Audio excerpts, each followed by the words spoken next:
Chad McLean. Appreciate you guys coming out. This is gonna be a new form for me, but we'll get after it. I'm fast and furious. I'm high energy, so stick with me. There's a reason for it. I try to get through the bullshit so we can talk about the healing part. Roughly 3.5 years ago, almost took my life. I was real tired. I was wore out, like any other veteran story, right? Sadly, opioids, right? Pain pills, alcohol, right? That's kind of the normal story for a lot of us veterans. Lived in that chaos for about 22 years. When I went to take my life, my wife was right in front of me. And what I realized going through some of my plant ceremonies and ketamine was, I didn't realize the trauma that I caused her. I didn't understand why she didn't love me. I didn't understand why we couldn't connect. But I froze, and she froze. And she froze for 3.5 years, roughly. So, again, 3.5 years ago, almost took my life. Went in the cuckoo bin for almost 2 weeks, and they gave me 150 milligrams of Effexor and kind of kicked me out the door and said, good luck. At that point, you know, I told my wife, I was like, I can't fucking live like this anymore. I can't keep popping pills. I can't be angry. I can't fucking live like it. Eventually, I'm gonna pull the trigger because I'm tired of it. She did a little bit of research, and lo and behold, found ketamine. I knew nothing about it, had no clue what it was, but I just told her if it was petrified dog shit, I'm in. I was just tired. A week after getting out of the psych ward, about 2 weeks later, I'm at a ketamine session, and they hit you with 6 right up front. So I go through that, I'm at 6, and before you know it, things are starting to connect. Things are starting to slow down for me. And I finally started realizing, like, oh fuck, this is what it's like to live in the present. My mind slowed down. It wasn't 100 miles an hour. Through the ketamine, started coming down off of the Effexor. 150 milligrams, down to 75, down to 37.5, and this was probably within a 1.5 year period, kind of coming off all that stuff. If anyone's ever tried coming off any of that crud, especially Effexor, it's a fucking nightmare. I kind of did it cold turkey from the 150 to the 75, and I swear to God, there was about 2 months where I felt like I couldn't even come out of bed. My body hurt that bad. And I'll mention names, I'll point them out in the crowds for you guys, but I was roughly on about 37.5 milligrams and ended up getting introduced to the lovely Andrea, who sits over here, and we had a conversation as I was driving down from Prescott, and I needed to take that next leap. And that next leap for me was psilocybin. I was ready to kind of move on and try to get off these SSRIs completely. She at the time was like, no, you're still on SSRIs and I'm not gonna fuck with you. I said, okay, and I got angry about it and I was pissed because I wanted to get done with these things. I was tired of it. And then she introduced me to this gentleman on my left-hand side. And he said, come on, baby bear, let's go. And so through that, sat down with Troy and he held beautiful space for me. I think we got into it, what, almost 8 grams, roughly? Close to it. And I felt like I was staring at a blank screen for the duration of the whole night. The only thing I saw the entire time of that ceremony was a white pill bottle that would come in, dump out, and it would fade away. That's all I saw for 6 hours. Didn't understand what it meant, no clue. Had the conversation with Troy the next day, and that was it. I flushed my SSRIs down the toilet, all pain pills. Fuck it, we're done. I have to move on. Probably this week or next week, it'll be 1 year since I've been off of all SSRIs.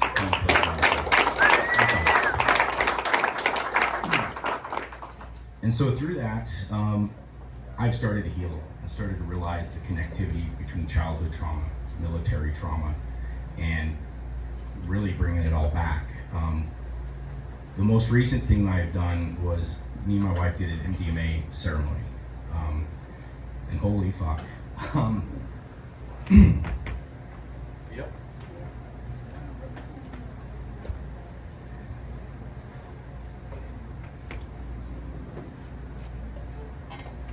To understand the pain that I caused my wife, and to know the shit that I put her through, and knowing that she was froze, right? Because in my mind, I didn't understand what it caused. She was waiting for the next blow up. That's what she was waiting for. She was waiting for me to finish it. She was waiting for me to take care of myself and realized that she had to raise 2 boys on her own. And that fucking killed me, because I took her safe space away.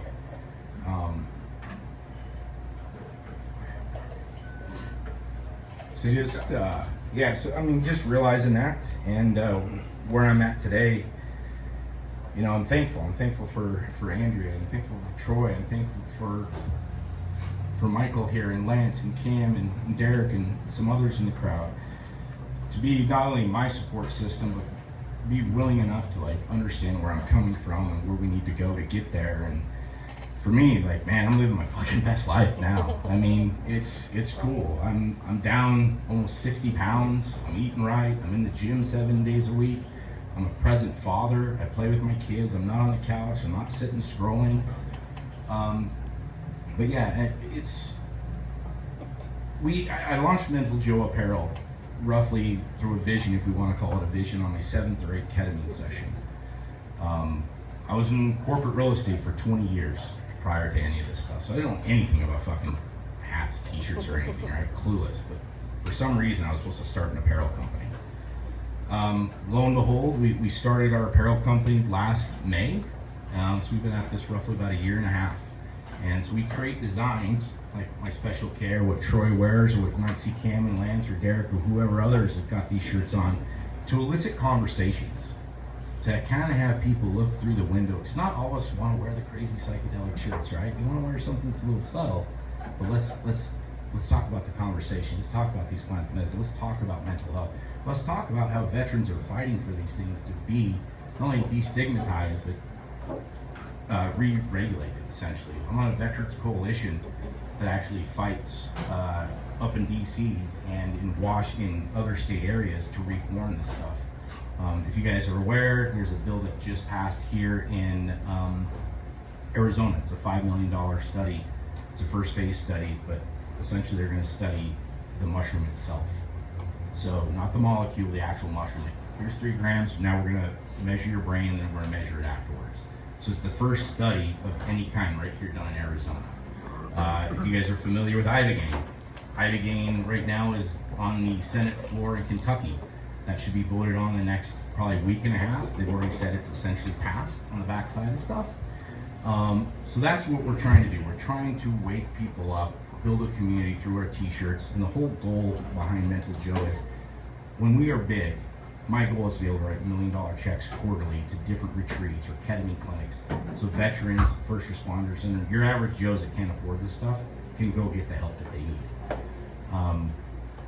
And I could rattle on, but I'm going to give it to my friend. I'm going to pause out.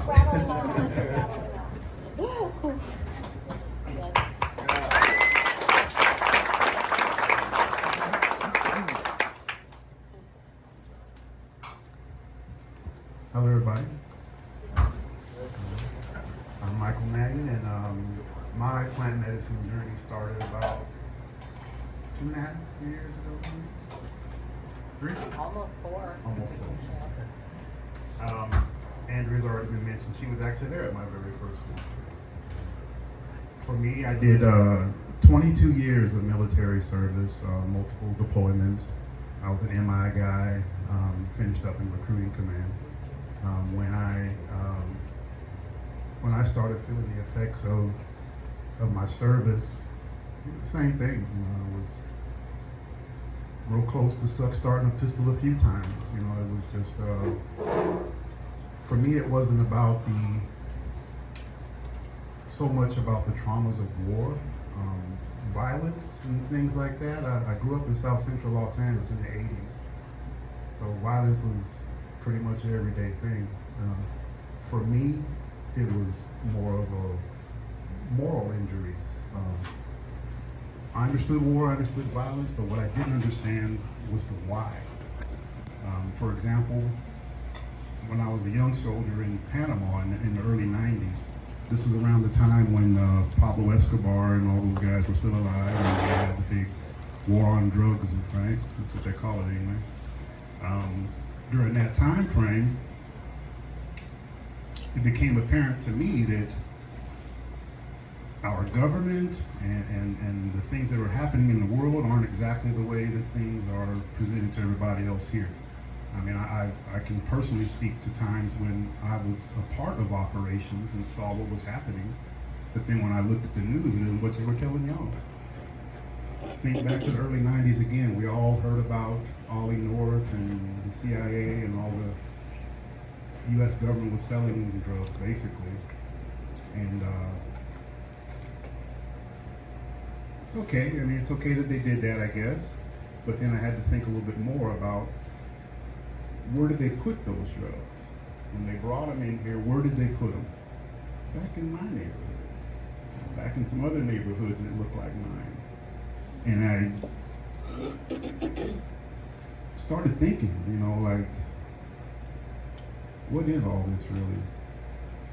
But it would take years, you know, before it really just started, you know, wearing down on me, you know, to the point where I just felt like there was no answers anywhere. There was, you know, everything was a lie.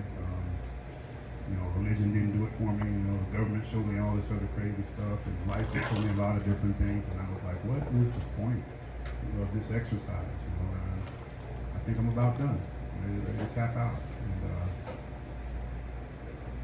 I retired from the military in 2013, and 2 years later, I was almost 300 pounds. That's how my depression had manifested in me. Was just a bunch of, you know, food, drink, and illicit behavior that was pretty much deflecting, but at the same time killing me. And I was almost 300 pounds. I was emotionally unavailable to my children, you know, to my wife at the time. I was just existing, you know, not living a very good, productive life. I mean, I had what seemed to be a great career and everything else, but it was all an illusion.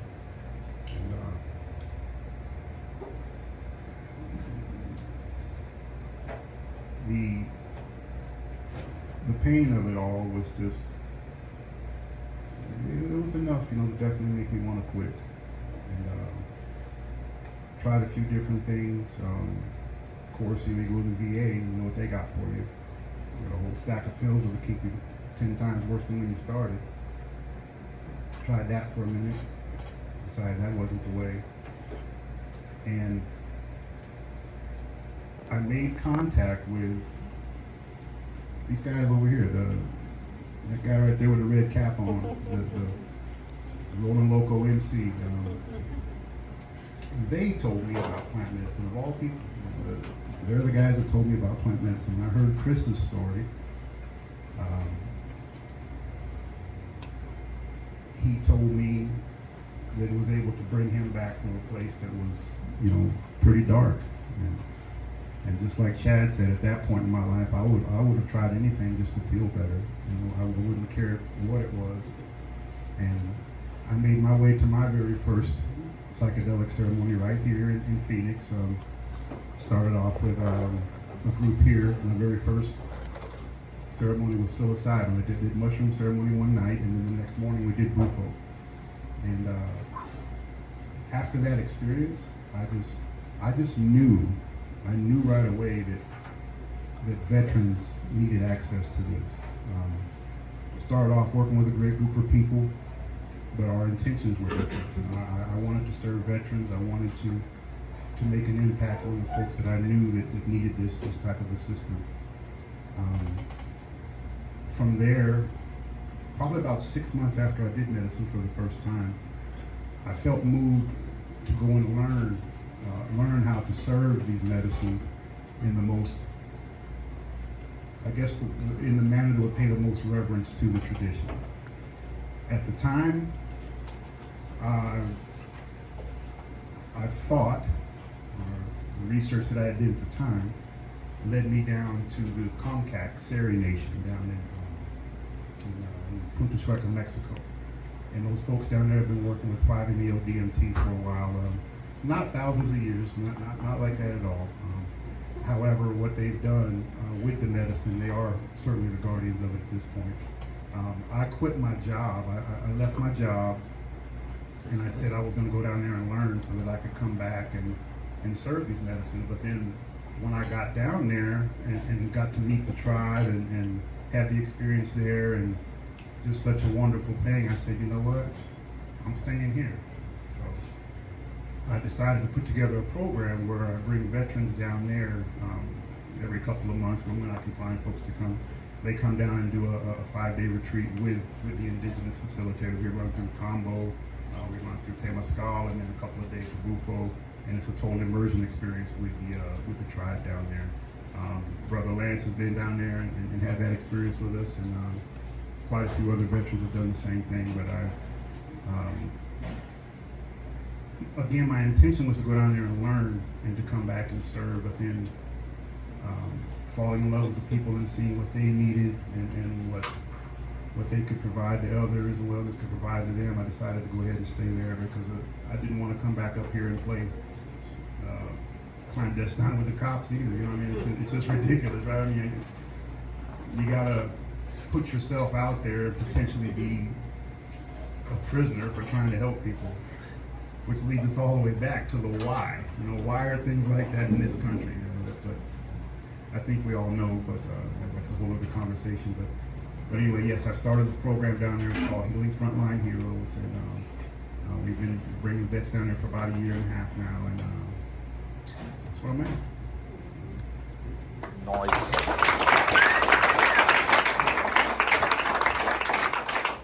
So I'm going to ask these guys a few questions, kind of podcast style here. Then I'm going to get you all involved. So put your thinking caps on, because I hope you guys have questions, because I'm not going to run all the questions tonight. So here we go.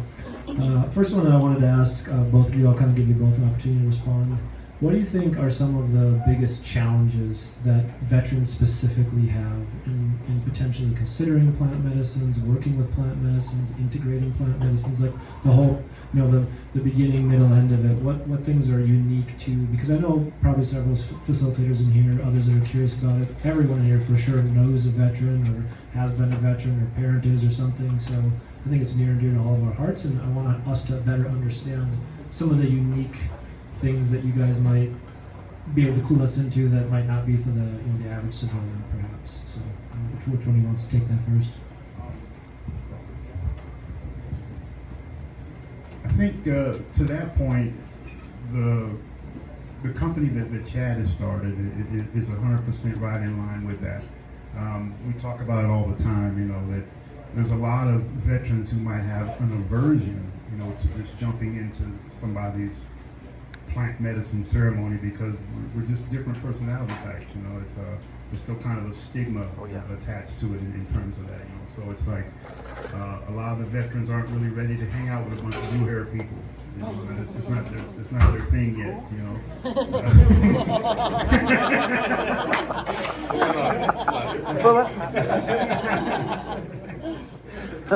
However, after they get into the healing journey, some folks you got to trick them. It's almost funny, right? Some folks you got to trick them into it. It's like, okay, the ketamine is the type of thing. I mean, the ketamine is a good sneak one, right? Because they feel like they're going to do something clinical, but they have no idea what's really happening. Oh yeah. That's awesome. It's a good tool to have in the box, but again, I think that the biggest thing to get past is it's just the stigma, and you have to also realize when you're talking to veterans that any veteran who's ever tried to go and get help from the VA or anybody else, they've had to sit and tell their story 25 times, like they're waiting for the details to change so they can disqualify and all that. So it's like a lot of the veterans are over the talk. They just feel like they're tired of being check the block type of thing. If you've got 6 of these, 5 or 6 of these conditions, then you can get 100%. If you only got 4 of them, then you get nothing. And the veterans are just like tired of being in that cycle of being played with. So that's the main thing, is when you get ready to work with a vet, just know that, the bullshit factor has to go out the window. Because a lot of us just aren't for the bullshit. We've seen all the bullshit the world has to give us, and that's why we're here. We're like, okay, well, what's on the other side of this? And to that point, one of the, I guess, the sayings of my program down there is it's repurposed warriors. At the end of the day, these guys have been sent out to do the bidding of, whatever, and they faced it all. However, when they come back and you can put them back together whole and reconnect that heart and mind, you've got somebody that's repurposed and willing to go to the ends of the earth for what that person believes in. And in my mind, I believe that warriors need to be re-invited to the tables of leadership.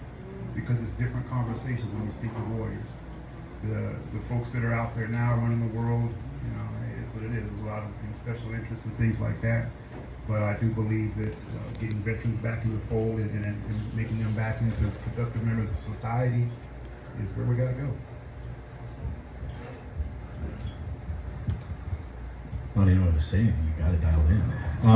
I would say for programming, right? A lot of us veterans, we know automatically once you go in, you don't come out as the same human being, right? You get programmed, and I think the deprogramming part is the biggest thing. Because when you're in there, it's right.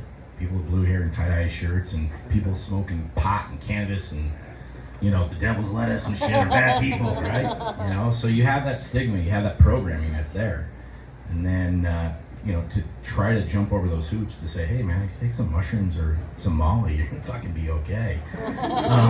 So it's just it's the programming part of it, you know. I mean, for me, right? And the other thing, I'm a super big advocate of it is ketamine, right? Because with ketamine, a lot of veterans are on all kinds of shit.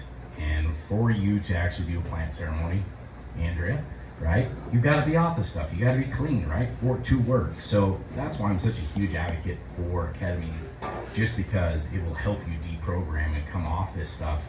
And then you start jumping in the beautiful pool of plant medicine and you can really see how this stuff works. But I think it's programming is the biggest thing. Nice. Okay, let's shift it up and take a question from the audience. Who's got a question? Chris? So I got a question that's almost similar, kind of along those lines. So has something changed in the way that you experience plant medicines from when you started to now? And kind of along those lines, in terms of your background, in terms of your experience, really better things you had to take care of. Has something changed significantly? Like you approach them differently now? Do you have a different? Do you come from a different mindset? Are you looking for something different? Like maybe you've been able to take care of some of the things. I'm sure that some of these things are. I don't know, so I'm sure some of them are probably going to take a lifetime to work through and always be there. But has there been any type of change in the way you either approach them or you're able to sink into your journeys? Yeah. I mean, for me, I just get after it. Troy can speak to it. Like, I'm no bullshit. I'm like, you want to go at it? Give it to me. Let's go. I got some shit to address. Like, I'm not.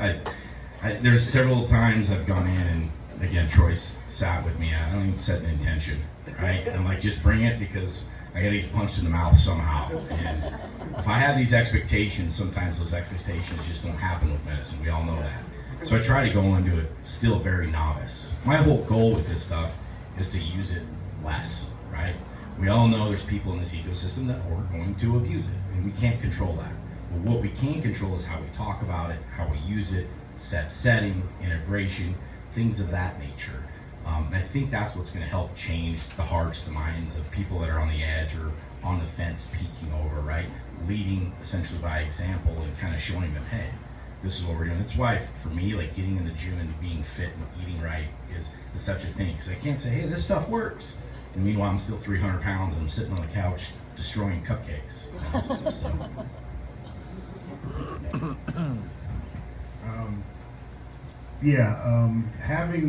Having started, my personal plant medicine journey about 3 years ago, to this day, I can't even count how many ceremonies and things that I've done. But for me, it was like I like to refer to it as like the onion, right? There's layers, right? So initially, some of those first ceremonies were shit shows because it was a lot of shit that I needed to get rid of, right? But now it's more focused, it's more intention. Like you said, there's always going to be something there, right? So it's like you think you got it all figured out, and then where the hell did that come from? And it's like, why do I feel this way, right? So it's just about just dialing it in, and being intentional, and also having a practice. That's the main thing, is having a practice, because what we tell folks all the time is that we can't just, push you off the cliff, into this beautiful experience and then be like, okay, open your wings, that's how you do it. Now it takes more, how do you stick the landing? Once I land, then what do I do? You gotta have, it's more so about where you land and the support system that's around you. and putting, productive things into your life, some meditation practice, rapé, whatever it is you want to do, grounding, the gym, nature. You got to have something going for you that's going to keep your mindset in that great place. It does no good at all for you to, start off on this healing journey and then, run right back and doing the same shit with the same stupid ass people you were messing with a year ago. You have to elevate yourself, past some of those situations, people, and things.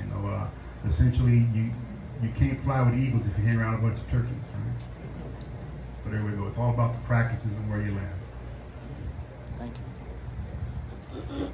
Yeah, maybe just to piggyback on that, Michael, I know you work with a lot of veterans regularly, so is there any specific things that, in terms of more ceremony specific, like preparation right before the ceremony, things you guys do in the ceremony, perhaps, immediate integration that you found that works really well, either just in general for humans, which veterans are also humans, right? Or specifically for veterans? I mean, either one. I'm curious to, if you have anything to share on that. Actually, Troy, can I piggyback on what you just said? Because that's kind of along the lines of the question I wanted to ask. I mean, obviously, we know veterans were asked to do, an incredible service for our country, and their training leads them to a place where, you're going on orders and that's it. And so when you come into these medicines, it's very easy to get reality a little bit confused. And so to me, I think about the facilitators and the person that's getting treated. How do you keep it safe if somebody flips, how do you address that kind of thing? That's a tough thing, right? Yeah. Right. I knew we would get there eventually, talking about facilitators.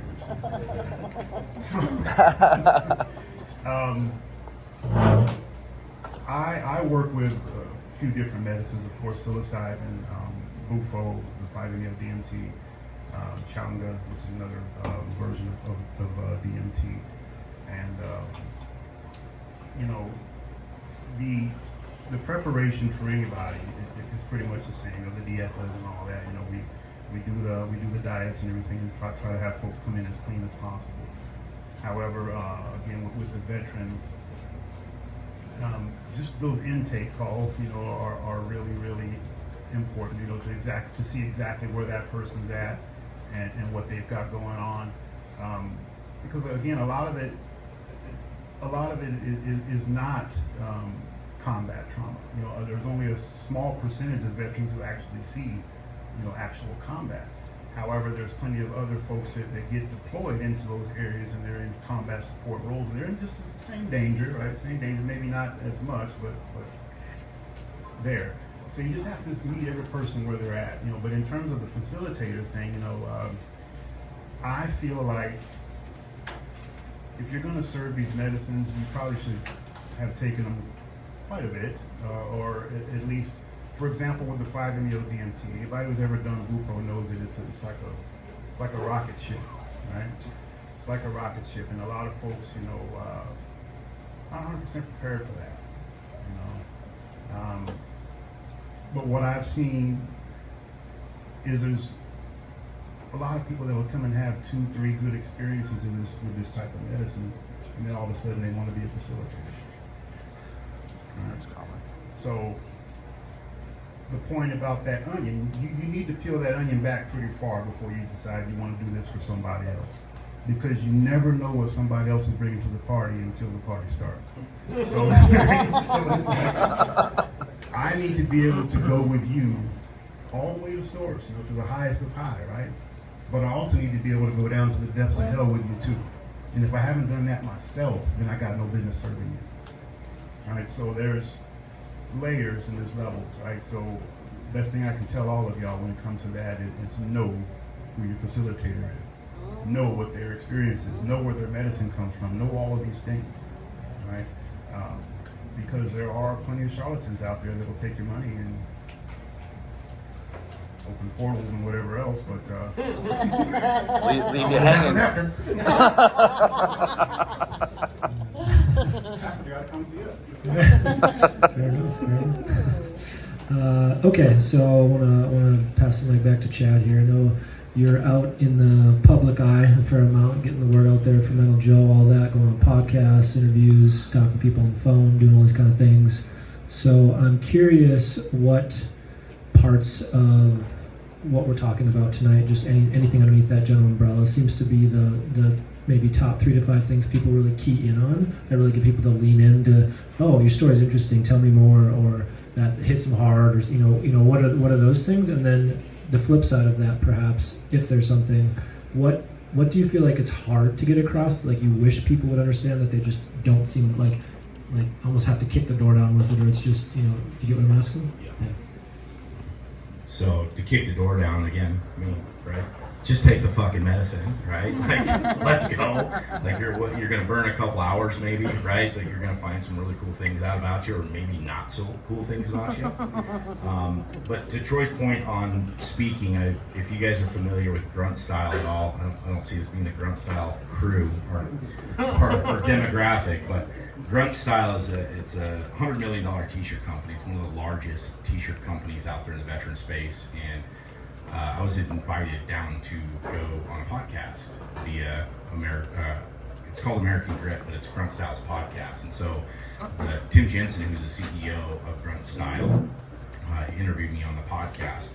What was really cool about it is Tim actually came out and talked about his ayahuasca experience. That was the first time I think that ecosystem heard that the CEO of this t-shirt company did ayahuasca. So now, believe it or not, Grunt Style is now being sponsors. They were just a sponsor at a Missouri Psychedelic Science thing. So it's starting to spread. And I think to open up doors, it's just authentic, just being yourself. My story, real quick, how I got into this mess is I was at 2nd Ranger Battalion up in Fort Lewis, Washington. We did a night jump into Spokane, and on that night jump, I ended up burning in. And what burning in means is you lose the air in your parachute, and you're a yard dart essentially. I woke up completely numb from the waist down. I didn't know what the hell was going on. Completely blacked out. There's parts of that night I still don't remember. I still don't remember getting on the plane flying back to Fort Lewis. I still can't put that together. But when guys hear that story and they realize that was the pivotal moment for me, that's when I started popping oxy. That's when I started popping pills, because all of us who are in the military, you can't talk about your weakness, right? Because if there's weakness, there's blood in the water, and we all know how that goes. So that's why a lot of us veterans, we get addicted to pain pills and things of that nature, because we still want to be operators. We still want to be able to perform our jobs. And so being able to sit with that and talk about that at a young age, saying, hey, yeah, I burnt in, I blew my back out, and I ended up, popping a shit ton of pills and getting in fights and getting kicked out of Ranger Battalion because of it. I think there's a lot more of us that have failed in the military, trying to reach a certain ladder in the rung, if you will. And just being able to talk about that in an authentic manner, I think it helps kind of bring people into this arena. Yeah, and maybe to key off on that, with the veterans that you speak to, let's take a different direction. How about a question from the audience? Anybody got a question? First of all, I thank you guys for your service. Just curious, you guys mentioned several different types of plant medicines. I'm wondering, how you, obviously they kind of have different experiences and different tools for different jobs, basically. How do you decide what to start working with somebody with? And is it like the order of operations or something that you go through? How you assess what would be best to use? Oh yeah, good question. For me, working with a lot of different vets, and expanding my knowledge of different medicines has helped a lot too. You got to have the right tool in the box, right? So I don't recommend that people start off with 5-MeO DMT. That shouldn't be your entry point. But there are, like you said, so many different medicines do so many different things. For me, the psilocybin was initially very integral because it allowed me to feel my emotions and things in a fashion that I had always just suppressed them. So just having that initial conversation with the person and seeing where they're at in terms of what they got going on specifically will tell you where you should probably start with them. I definitely don't like to use bufo as an entry point. Psilocybin is good, of course. Ayahuasca is great too. And then the ketamine too. Again, if you got the folks that are having aversion to any of those type of settings, ketamine is a good way to get them there as well. But just knowing as many medicines as possible and having done them yourself is probably the best way to diagnose somebody else, if you want to put it like that.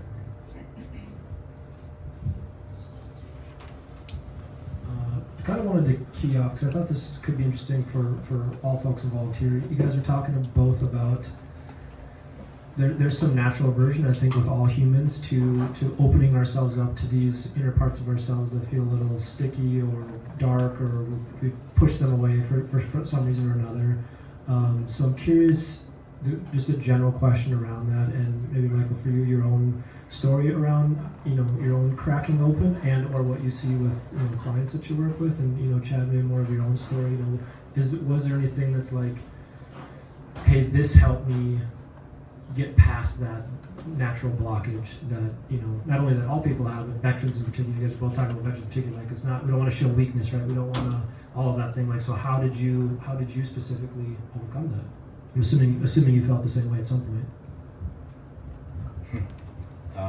Yeah. So ketamine. We'll go back to ketamine. I went through 5 different clinics here in the Valley. So, and I kind of did that purposely, to be honest with you, because it was weird, but I kind of knew like there was going to be a road where I needed to be a referral source for people. And it's happening. And we have a lady back here, Sandy, if you want to raise your hand. She's one of the ketamine clinics that we partner up here in the Valley.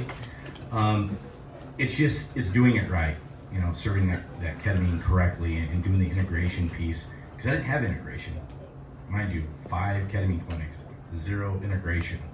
So a lot of it was me just running into walls, falling down the hill again, writing in a journal, and having aha moments a week or 2 after, right? And connecting certain dots and going, oh, that's why I always fight out of a corner.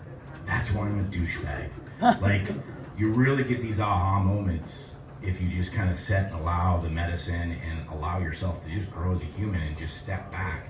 I was in such a fight-flight mode for so many years that I was constantly fighting out of the corner. So immediately it was, if you're gonna hurt me, I'm gonna make sure I'm very vomited towards you very quick because I don't want to get hurt anymore. And I realized that, and that, God, it pained me that I was that kind of human being for 20 plus years. So hopefully, will that get you there?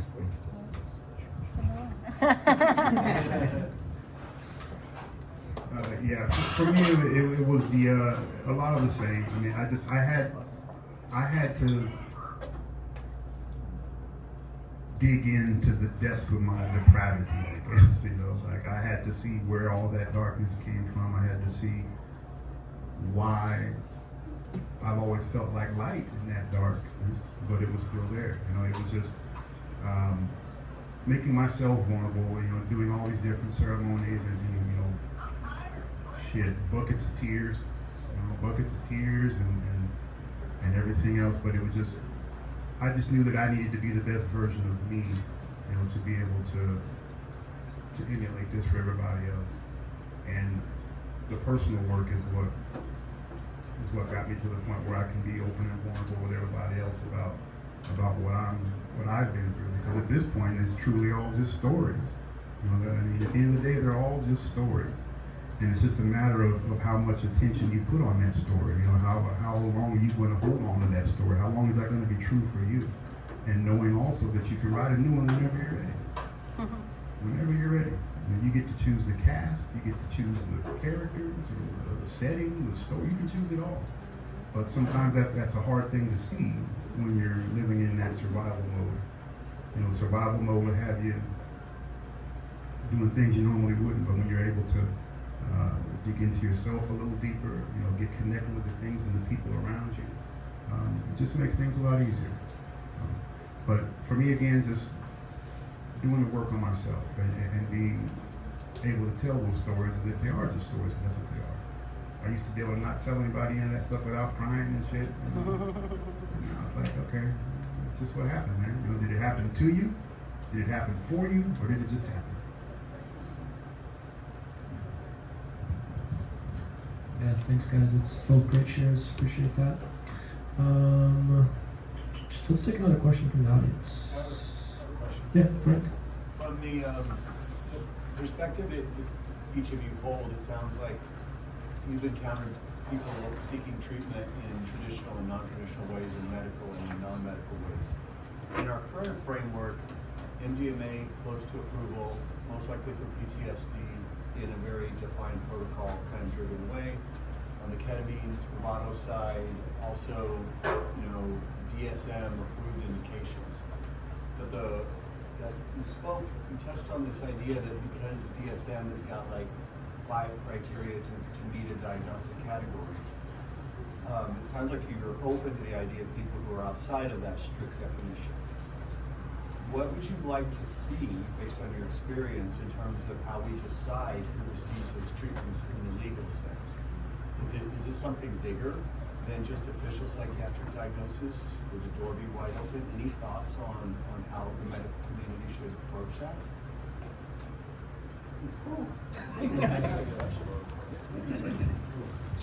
I'm not anywhere near medical people, so I'm not the guy for that. But my take on it is, if this shit's done right and done with the proper protocols, like, everybody should have access to this stuff.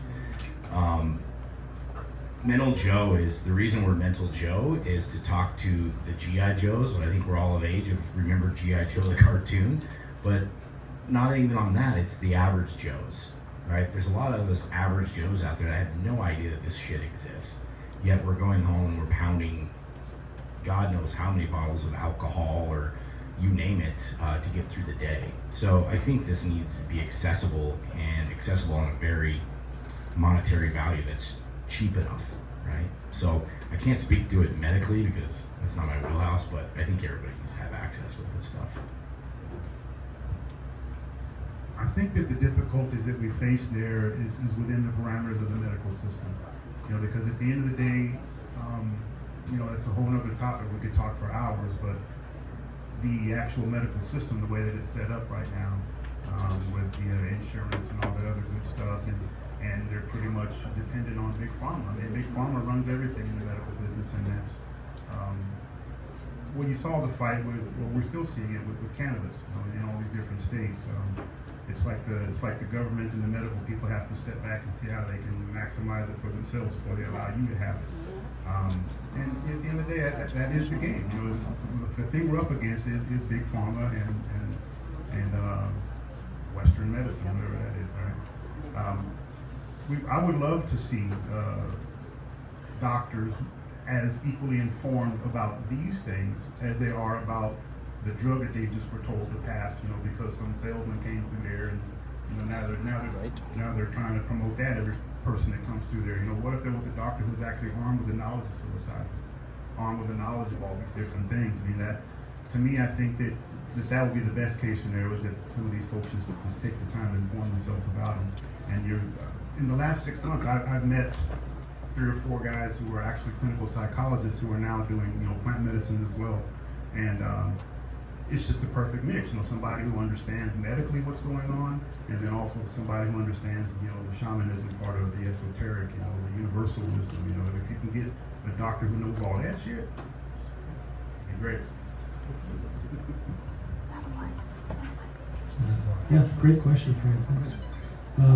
And for those of you here, just since we're on the topic, I wanted to point out there is a local decriminalized nature movement happening in Arizona. There's ones happening nationwide too, but the second Tuesday, I think it is, of each month, we meet on Zoom. There's some folks up in Flagstaff, and then more of us trying to get a thing kicked up here. So if you guys are interested in that, just a shout out for Decrim Nature.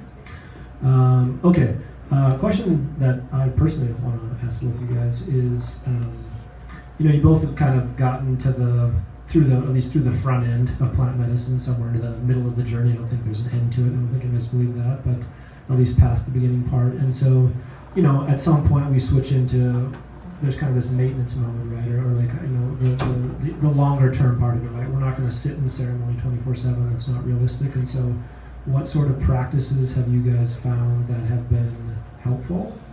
in supporting that. And I don't know if this is the case, but I'd be curious if there's any others that you'd like to debunk. Like, people always say, fill in the blank. I've done that, didn't work for me. Maybe, I don't know, just for fun, if there's something like that. If not, but more importantly, like things that have worked for you guys in terms of kind of, that sustainability piece of it. Yeah, for me, I think it's just being aware. Like before, I was never present. I was never aware. I can tell now when my body's tense, or I'm clenching my fist, or biting down on my jaw, or maybe I react to a certain situation that I normally wouldn't react to. And at that point, I kind of reassess the entire situation of, okay, maybe I need to go set, or maybe I need a ketamine kick in the butt, kind of a Control-Alt-Delete set, right, for our computers. So that's me, it's just being aware. And if I realize like I'm not present, or I'm not present with my boys or my wife, like then I have to recall myself. So for me, it's being really aware. Yeah. Oh yeah, and exercise. Yeah. Like I said, I was 60 pounds heavier when Troy met me. His first comments essentially to me are like, "Fuck, dude, you're metal on metal. You're a grinder." So yeah. Yeah, nothing great to add, but just, like I mentioned earlier, it's all about having a routine. It's all about, not necessarily a routine, but a practice, whatever you want to call it. On the days when I try to live each day intentionally. When I wake up in the morning, I set goals for the day. Sometimes I hit them, sometimes I don't. But it's just about living with some intention and grace too, right? It's like I start every day with intention to do great things. And at the end of the day, I don't necessarily sit there and count them all off. I just see how I feel, And if I feel like I need to be grounded, or I might have taken on something negative by accident or on purpose, I make sure I clear it before I go to bed. It's just living with intention and having something in place that makes you feel better, whatever your form of meditation is. I mean, some folks can go work in the garden for an hour, and that's meditation for them. Some folks go to the gym and bang out weights for an hour. That's meditation. And it's just something to get your mind away from that everyday survival mode and do it consistently. Because operating in the orange is what they call it, right? When you're kind of always that line right there, you can't do that for any sustained amount of time. You have to have something in your life that gives you peace. And whatever it is, go after it with vigor. Okay, we'll take maybe 1 or 2, 3 more questions from the audience, and then we're going to have Lance come up and share his story too, so I'm sure we'll take for that. So, yeah, please. Hi. So my question is basically, what advice would you give us as far as facilitating these conversations to people who maybe have no idea the benefit of certain psychedelics, or just the erasure of the stigma completely? Because a lot of people I tend to conversate about these things just completely want to shut it out and view it, as you guys were saying, this like hippie stigma, blue-haired person kind of thing. So how do you guys feel like you've been successful in getting people to kind of think more deeply about it? I just call it like it is. I just do. We just did a farmer's market, not farmer's market. What was that? Flag run. Desert Fanatics flag run. We just did it on Saturday, and people would come up to the booth, like they would get the shirts, they'd see it, and then you have the conversations. And I'm just blunt about it. Like, hey man, like this shit works. Like, get out of your own way, put it to the side, and dig in. To the point where we converted several people that day, to a point where someone is actually setting this ceremony in a couple weeks. So I just get to the roots of it. Like, I'm not going to beat around the bush. I can tell usually in about 5 seconds if they're open to it, because I just come out and say psychedelics, and you can see in their body language whether they're open to it or whether that conversation needs to continue. 9 times out of 10, most of them are pretty open to it. So I don't beat around the bush. I just get to it, and if they're interested, they're interested. If not, peace, man. We'll see you next time.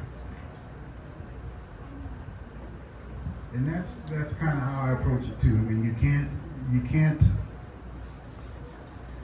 There's so much value in just planting a seed, right? So some folks, you can talk to them about it today, and they're gonna look at you like you got a horn coming out of your head, right? But then 6 months from now, something might have happened in their life where they're, hey, what was that guy talking about? It happens like that. I can give you a personal example. I was raised in a very Southern Baptist family. Go to church every Sunday, no questions, get in a Cadillac and shut up and go to church, right? my family, my grandmother's sister, my aunts and all them, for the last 6 months, they've been holding a monthly prayer circle in my honor because they say I went to Mexico and went crazy doing drugs with Indians.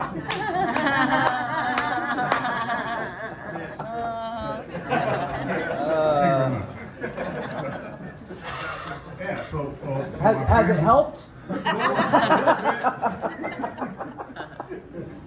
But yeah, that's the kind of thing. And even your own family, when you get on this journey of plant medicine, it doesn't matter who you are. I mean, there's going to be folks that just aren't going to support that growth. I mean, I call it growth because that's what it is, But there's some folks that are just very, very in love with the version of you that you are right now, right? And when you change that, it also changes their reality too. So they're like, no.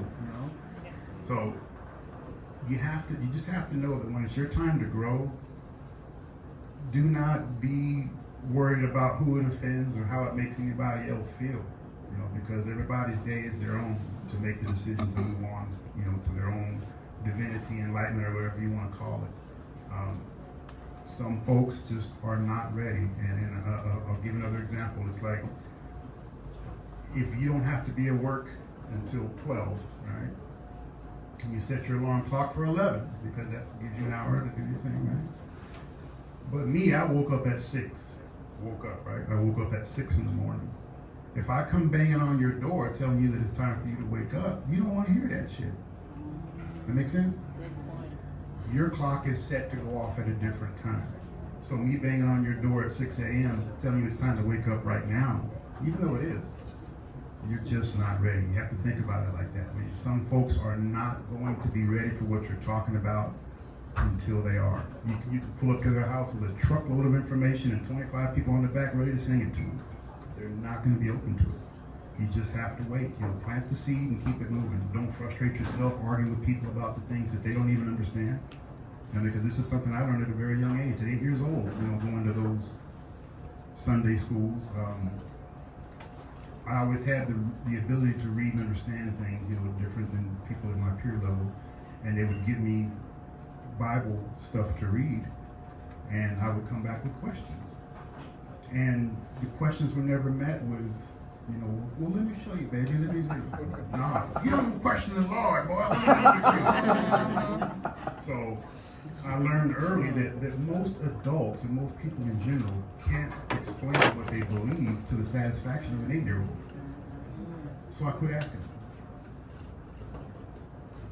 I say that to say that everybody's got their own programming. You don't know what everybody's going through, but all you can do is meet somebody where they're at, plant the seed, and keep it moving. If they're ready, they're ready. If they're not, circle back around. Yeah, well said.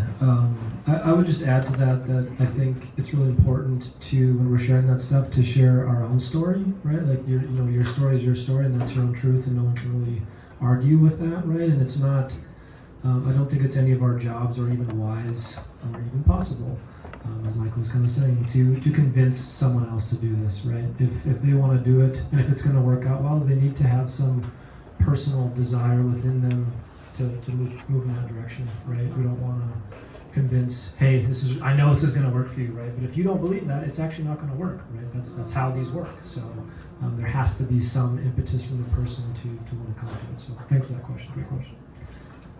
Let's ask one more good. Who's got a good question? One more good question you guys want to ask? If it's a bad one, put your hand up. Not sure. Come on. What is it? Fine, good question. I know what you mentioned earlier. I know. This and then also being present. When I separated, that's kind of what I turned to, and it quickly became an all-day, everyday thing. And so something I still kind of go back and forth with. And I was wondering if you felt like that was important and beneficial in your healing journey. If not, yeah. So you're asking if cannabis is helpful? Yeah, yeah. Quite a bit. Because I can tell Quite a bit. myself like plant medicine. Yeah, I mean, I used to be a whiskey, beer drinking son of a gun, right? I mean, I'm from Montana.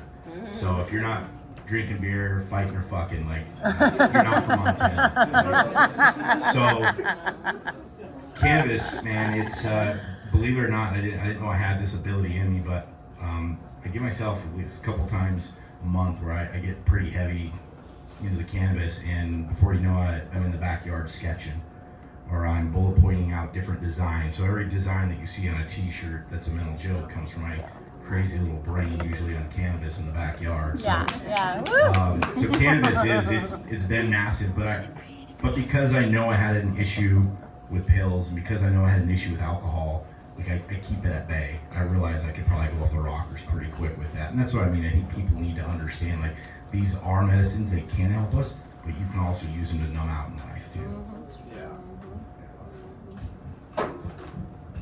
I am certainly a cannabis advocate. I love it.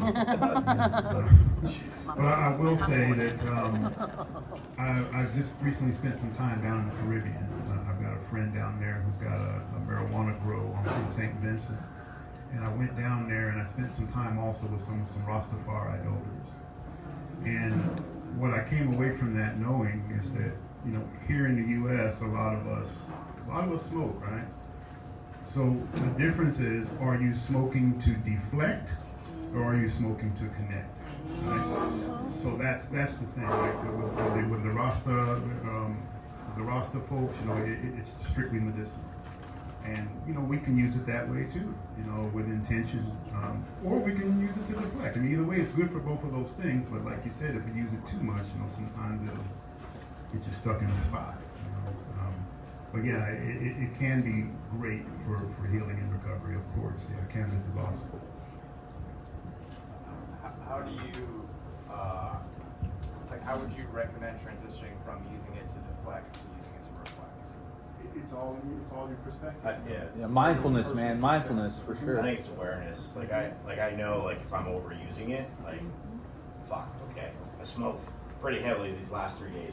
Maybe I need to pull off the pedal a little bit. So I think it's still being aware of the situation of where you're at and why are you numbing. Like before, again, that would have been bottles of whiskey. Now it's cannabis, but I have the wherewithal to pump it back. Yeah, I would just add to that too. I think that's a great question. Thanks for asking it. I get this question a lot with the clients I'm working with too, because a lot of them are, you know, experimenting with different plant medicine and such. I've certainly had my own experiences with cannabis, and I respect it a lot as a medicine. I would just take a step back even further from just cannabis and talk about, you know, any kind of what we would call addiction or a habit in general, right? Those are basically the same thing. One of them has a judgment, one doesn't. A habit, something you just repeat over and over. Addiction, something you repeat and it has some negative impact, right? And so I think a lot of these things, we come into them with some assumption about it. And so I would maybe even check that, like what kind of energy or thoughts do you have around cannabis that may or may not be true. And then again with the habit thing, you know, we probably wouldn't shame someone for getting up and going to the gym at 6 a.m. every day. Hey, what a great habit, right? Oh, if you're getting up and smoking cannabis at 6 a.m. every day, what a terrible habit. But we just assume that before we even check in with our bodies, check in with our, like, is it, maybe it's great, right? But what's that, you know, what's your body telling you, right? It's not up to me to tell you that, it's not up to any of these guys, no one can. Just having that like intimate relationship with yourself and just like Michael said, like how is it affecting you? You know, and only you can decide that. So Thank you. yeah, sure. Okay, let's give these two guys a huge round of applause, please.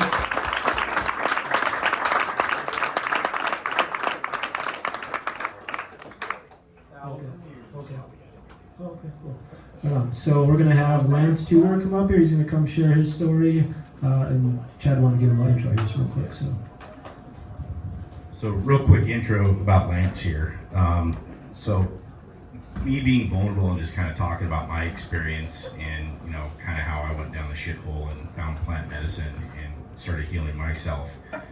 Lance was in a pretty rough spot, and his wife came back there, ended up reaching out to my wife via Facebook, and essentially was like, hey, we need some help, and we need some help like today.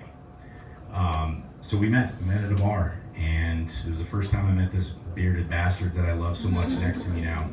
And we just got after it right away. I just kind of looked at him and I said, what's your shit show about, man? Like, what do we got to talk about?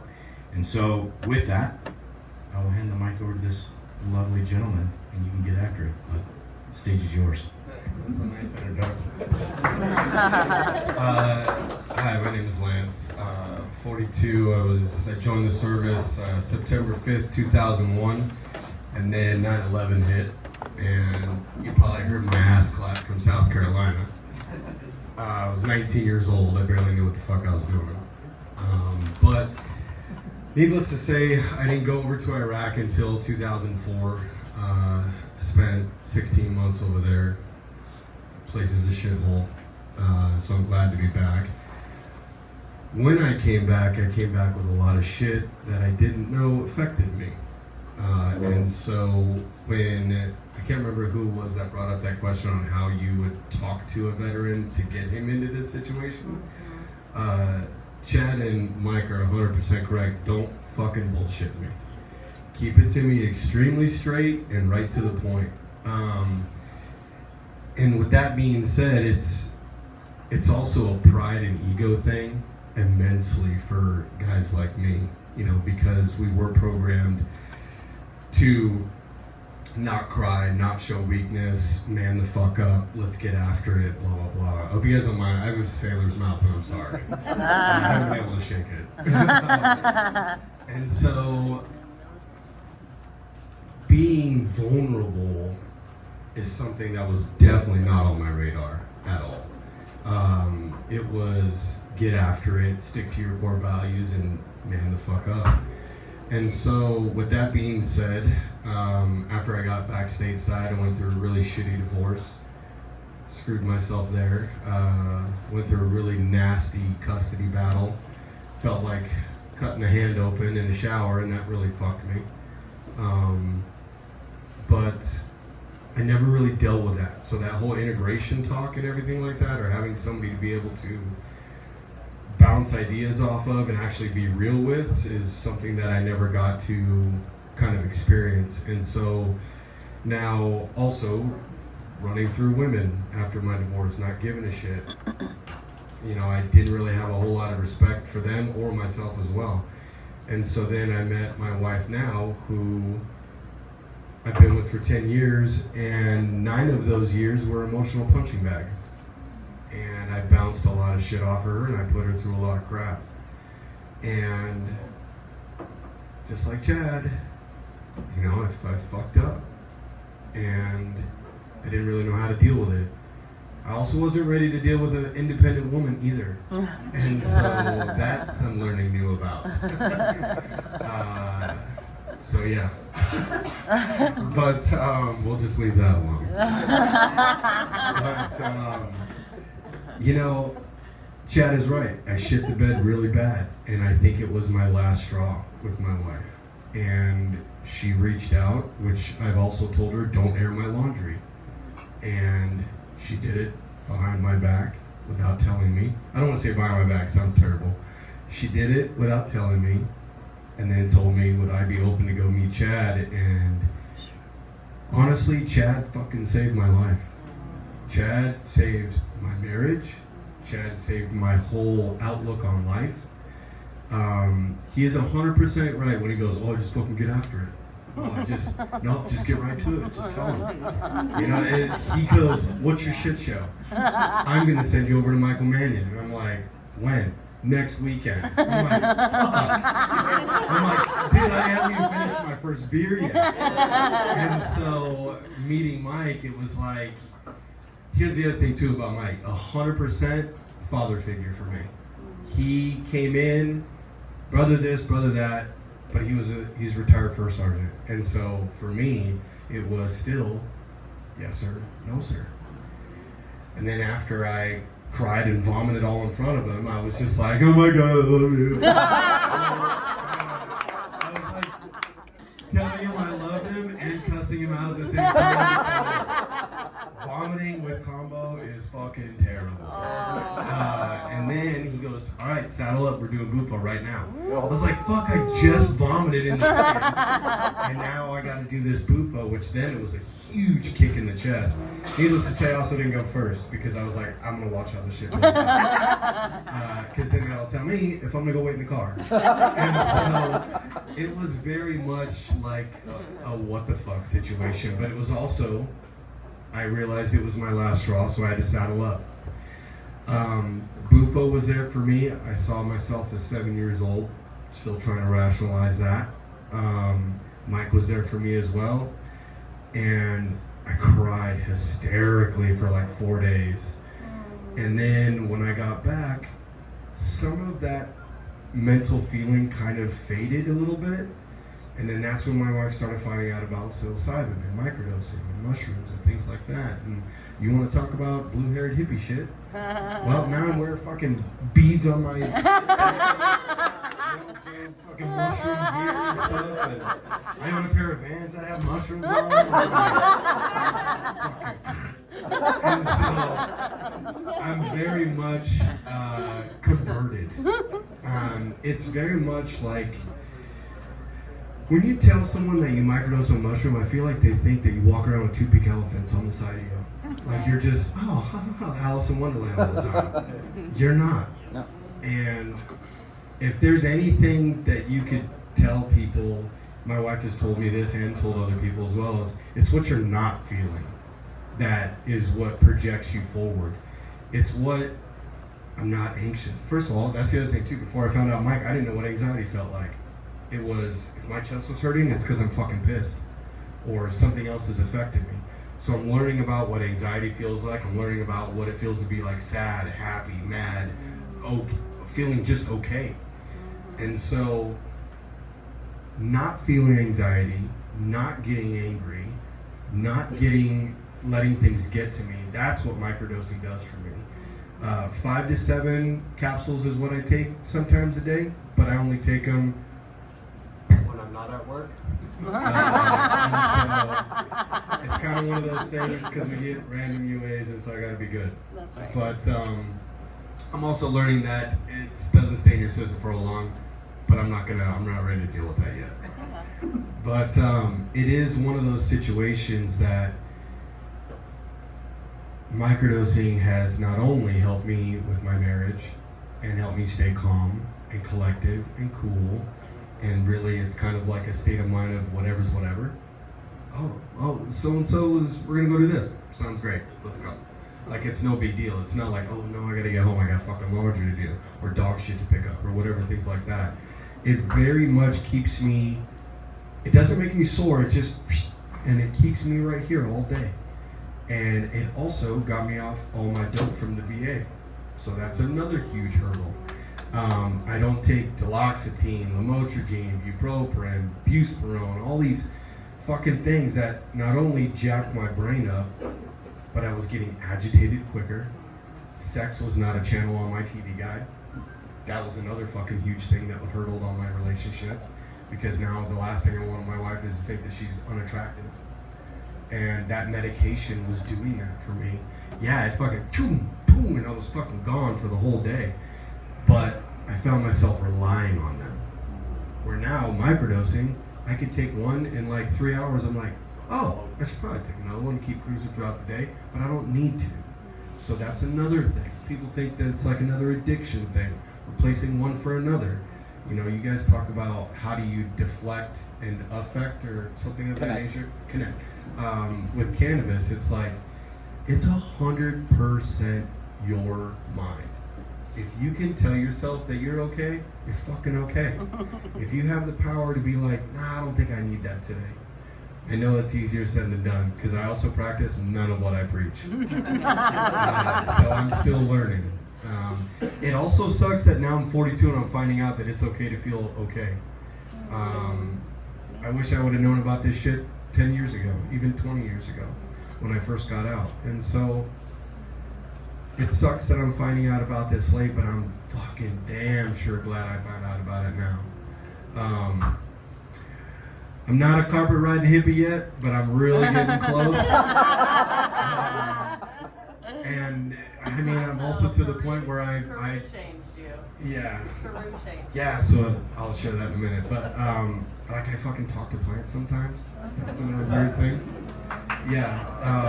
I found out my wife says plants have energy. I'm like, cool story. But they do. At least I like to believe that. And so also, because of Chad, he got me hooked up with a organization called Heroic Hearts Project. And I just got back from Peru doing 8 ceremonies of ayahuasca. Now I'm going to tell you right now, cannabis is one thing, blow's one thing, acid's one thing, mushrooms is another thing. Ayahuasca, well, fucking destroy all those. It is a ceremony that does not play by the rules. If you have any kind of intent, she will do the opposite. I look at ayahuasca as a woman because she's kind of in charge, let's be honest. Yeah, fellas, I love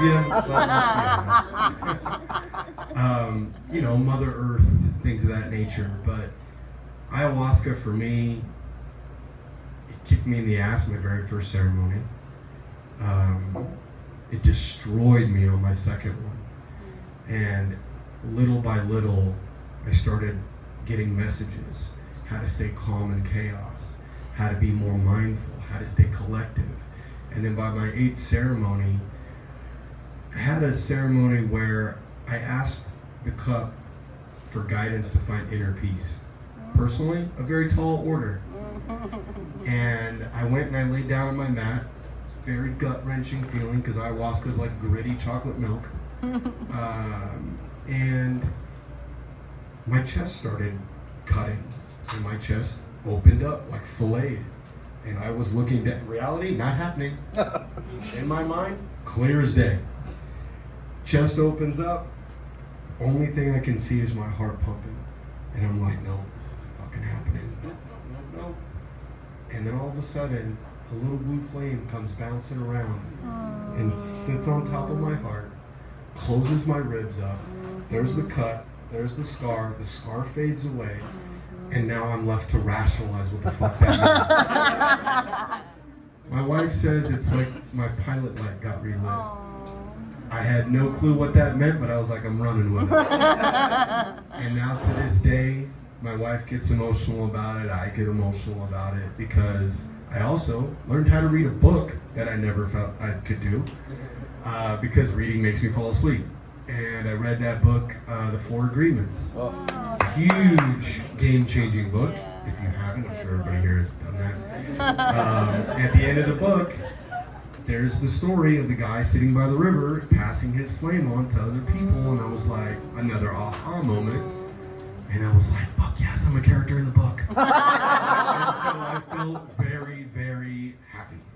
And if it wasn't for Chad to have me meet Mike, if it wasn't for Chad to have me go to Peru, I owe this man an enormous amount of gratitude, hence why I'm here tonight supporting him. Why basically I have Chad underwear on. It's like Steve-O. Yeah. I will do anything I can to help support what Mental Joe and Healing Frontline Heroes and microdosing and psilocybin and all of these healing journeys things, because it's cool to hear their story up here of what they want to do. I'll be their fucking poster child, I don't care, because I'll tell my story to all you guys or a whole Cardinal Stadium. I have zero problem with that now. And before, even telling one person, I was like, nah, I'm good. I would say, nah, I'm good a lot. And now I'm like, fuck, bring it in, dude. Let me tell you all about it. I don't go as ham as Chad does, but I take baby steps. And then Mike is very the adult conversation, and he's like the dad, 100% like a father figure for me.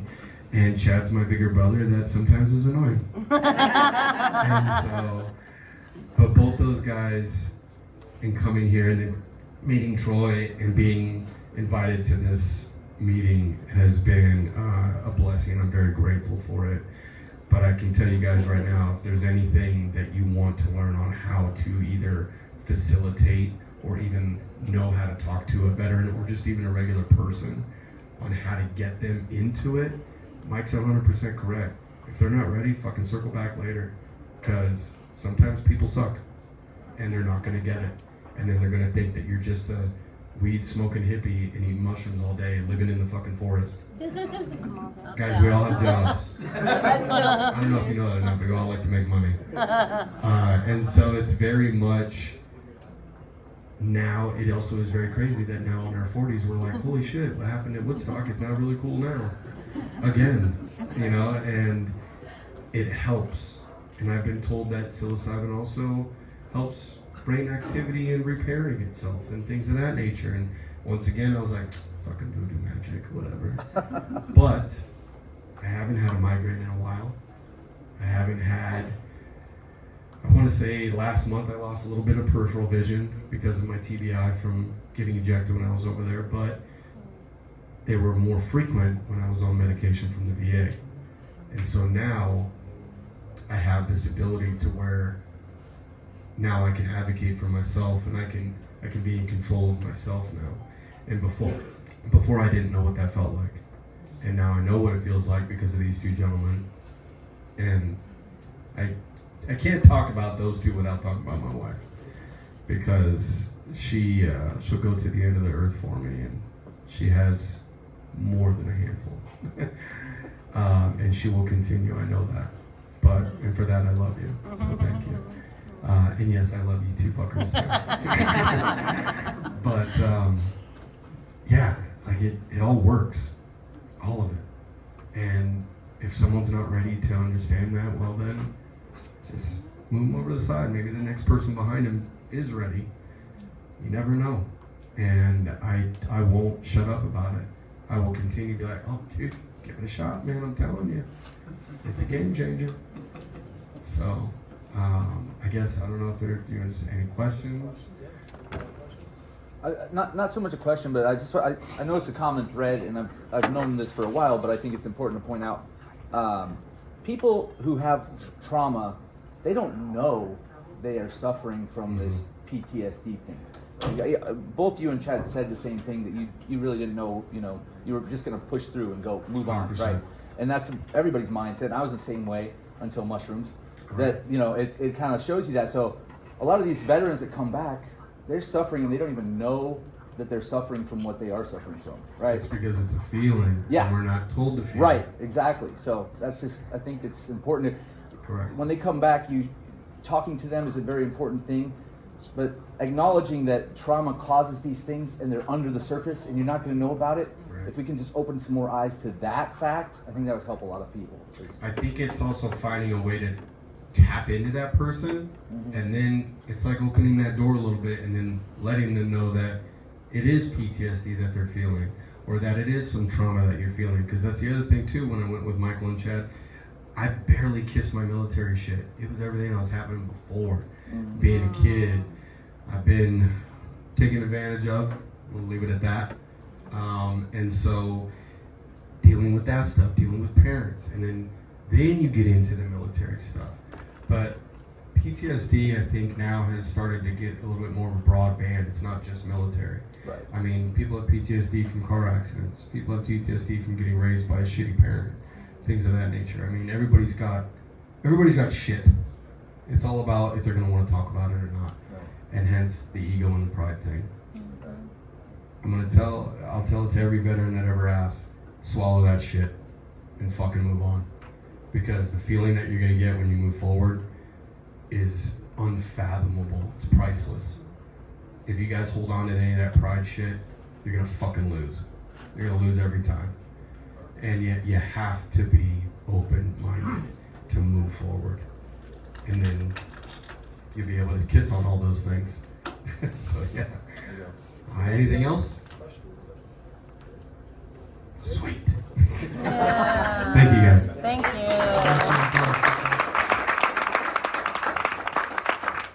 I think it's always encouraging to hear these stories, right? Especially the fresh ones there. So appreciate that. Just a few announcements before I let you guys go.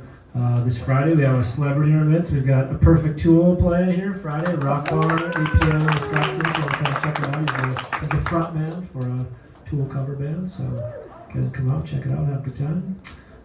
This coming Sunday we have Integration Circle 2:30 at Granada Park. So outside, enjoy the beautiful weather, all that. Come on out. That's just the opportunity to come out and have a safe, non-judgmental space where we can share about our plant medicine experiences. It's just we literally sit in a circle and do that. Totally free, all of that. So invite you guys to come out to that. And then the following weekend, on Saturday night, we're doing ecstatic dance. And then Sunday, we're going to do a potluck at the park. So that's kind of our events for November. And thank you, Andrew. Also up here, we got a little setup here. There's a couple of things to highlight. One, there's a couple of QR codes if you guys want to scan one of them. It's a quick little survey, helps us out to plan future events and stuff. And then also at the bottom, if you want to drop your email in there, I can put on a list for us to contact you about future events, plant medicine ceremonies, that kind of fun stuff. And then we also have donations. We are a nonprofit volunteer organization, so that if you guys found tonight valuable and you have the means and would like to help us out, that's always helpful. We've got a cash bucket or a couple of QR codes there for PayPal, Venmo. Other than that, I really appreciate you guys coming out. Have a good night, everyone. Thank you.